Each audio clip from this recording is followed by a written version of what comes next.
Right, hello folks. Next episode. Not sure how this is going to go. My phone is playing silly buggers at the moment. Seems that every time I press a button on the phone there's a delay and the battery is knackered. So apart from that, all's good. Putting on the next two of these bubble drops today. I'm not quite sure whether to call them bubbles or drops, but I've got to call them something, haven't I? What would you think they are, bubbles or drops? Let me know. I'm putting one in there and one in there, and it's this size I'm using. So I want to go about there.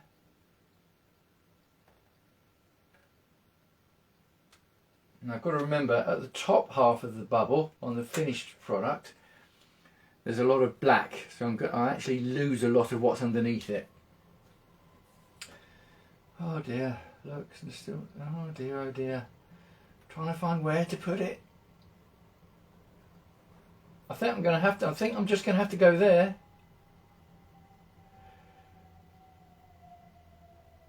Right. It's not ideal there at all, because I'm going to lose a nice bit of white underneath it. But I can't really see how I've got a lot of choice. Well, it's not true, of course. I've got total choice because it's my painting. And if it wasn't kind of part of a series, I could put the bubble in a different place.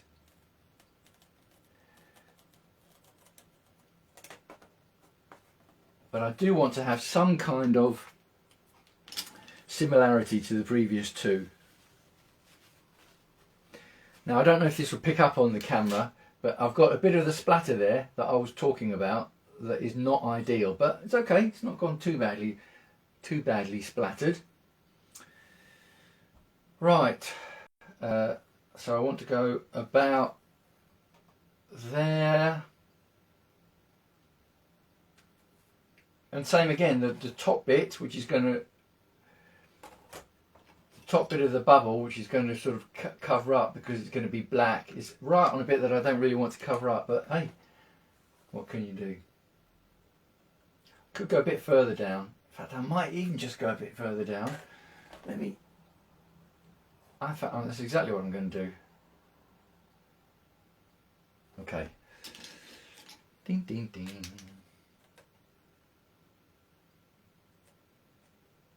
I've just watched an episode of The Great Pottery Throwdown, which I don't know if you've ever seen on Channel 4 here in the UK. Always inspires me to do a bit of art, because there's a lot of art going on in their creations. It is a ceramic pottery competition, but as well as the art, they've then got to worry about the construction of the clay and the risks of things cracking, all the rest of it. So it makes me realise that actually splodging about a bit of paint is easier. Now again, look at that. Because of the randomness of the pen and using a stencil, I've got different layers of thickness there on the bubble. It's okay, because when I finish the bubbles drops, I can always go back over it with a stencil again if I wanted to, but that wasn't perfect. Okay, I'm not actually going to do any more creating in this episode, because once I start doing the next bit of the bubble drops, my hand is going to be all over the place, and I don't want to smudge that acrylic that's already there. So I did say I was going to tell you about the artist that I learned how to do these from, and it was from YouTube, because I learned a lot from watching YouTube videos. Her name is Veronica Mikalova, and she's got a Facebook group called Create With Me.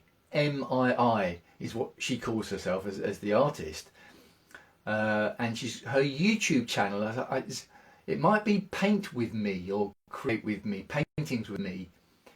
I think if you type Veronica MII into YouTube, you'd find her. Now she's acrylic pouring, which is very random and very messy, which is one of the reasons why I tried it once and it didn't go well, and I don't like it. Well, I like the finished results, but I didn't like the mess. And also the level of skill and learning curve to do the pouring to get decent results. But anyway, she ended up embellishing some of her pours that she didn't like with putting things over the top. And in her case, it started out with these bubble drops, and she then went on to do a lot of strips with shadings, and she does trees over the top, all sorts of patterns of beautiful pieces of work that she creates. And it was watching her videos about doing these double drops / bubbles, which got me inspired to have a go. And after a lot of practice and trial and error, I sort of ended up with a way of doing them which I was quite happy with.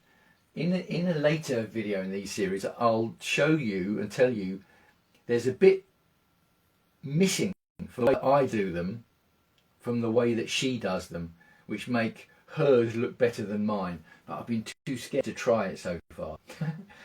Okay, that's it. That's it for this one for now. Next time, I'm going on to the next stage of the bubbled drops, which is the shading, because it's the shading